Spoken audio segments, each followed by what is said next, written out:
Ladies and gentlemen, welcome back to the Indie Zone. My name is Kathy. The United States District Court, Western District of Washington, included a notice on their website that the matter styled as Goncalves et al. Versus Washington State University has been scheduled for the first hearing in this case to occur Monday at 10 a.m. That is Pacific time. This proceeding will be entertained by Judge Kymberly Evanson. She was assigned to this case shortly after the defendants, WSU, removed the case from state court where the plaintiffs had filed it in the state of Washington to federal court. Judge Evanson, back in the middle of April of this year, entered an order which required the parties to get together to meet and to confer and to come up with a proposed scheduling report that included, amongst other things, key events in the case and deadlines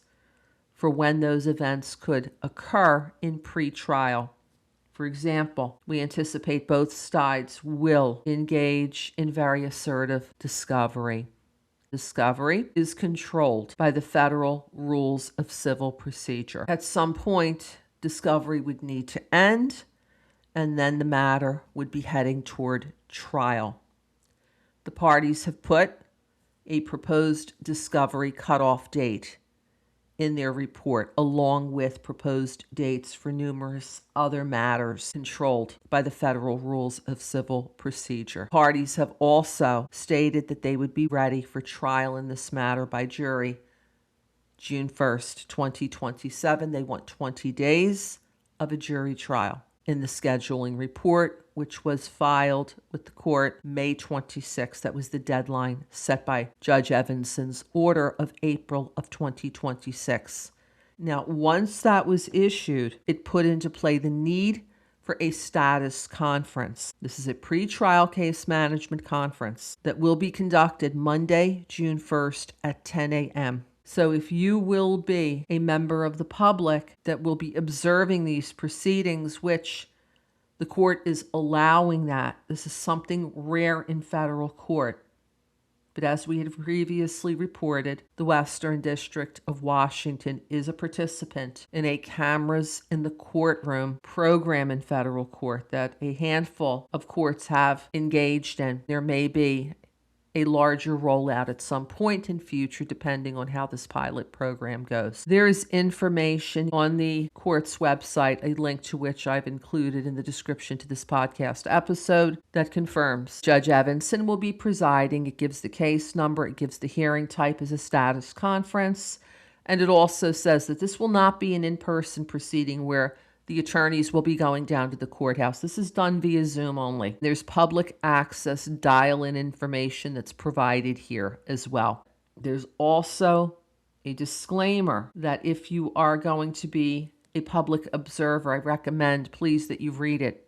It says, no part of the proceeding may be reproduced, distributed, or transmitted in any form or by any means, in whole or in part, by any participant or public observer. This prohibition includes any audio or video recording, photographs, and or screenshots. Now, once this hearing happens, we are expecting that Judge Evanson will be issuing the scheduling order.